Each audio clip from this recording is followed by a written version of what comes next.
And we want an agreement on the necessary amendments right now so that our arrangements over the Waikato River are upheld before the legislation is enacted.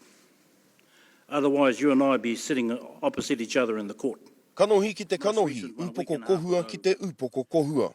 You give me little confidence that your changes is going to protect for all time a settlement that was ushered in by the late Sir Michael Cullen.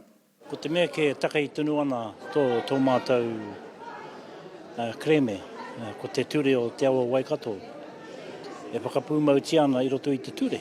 Hei tā te hea mana nei o te ara taura, e takahia ana te Kereama a Waikato-Tainui mo te awa o Waikato, e ngā whakahautanga ki te Ture Resource Management Act e kōkiri hia ana I tēnei wā nei. Ko tāna hia ana kia whakatūhia te poari a motu nei, hei whakakōrero I ngā kaupapa o te kāinga.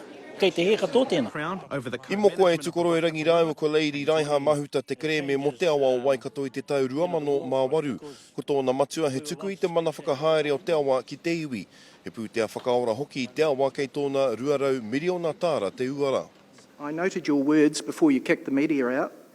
Show us, not hollow words, and I'm going to show you. Heoi anō hei tā David Parker I aroa kētia e rātau ngā hiahia o Waikato-Tainui. These provisions in the Act, which are highlighted in yellow, which I read out to the meeting, expressly protect Waikato-Tainui's interests. But then there's also a specific reference to Te Turi Whaimana too. So it's all there, but if there are some little details that they want to work through, well, we're not stubborn about that stuff.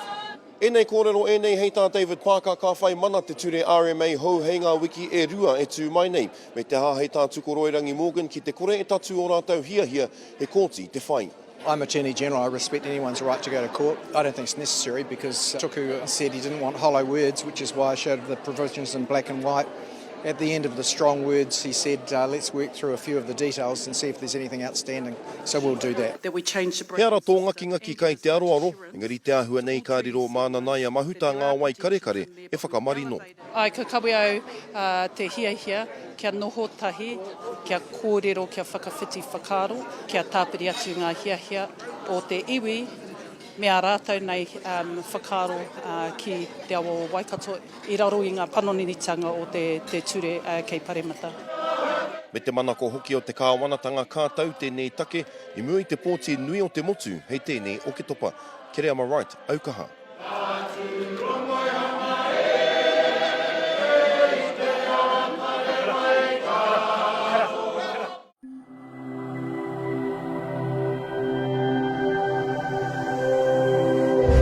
Ko te reo, te take.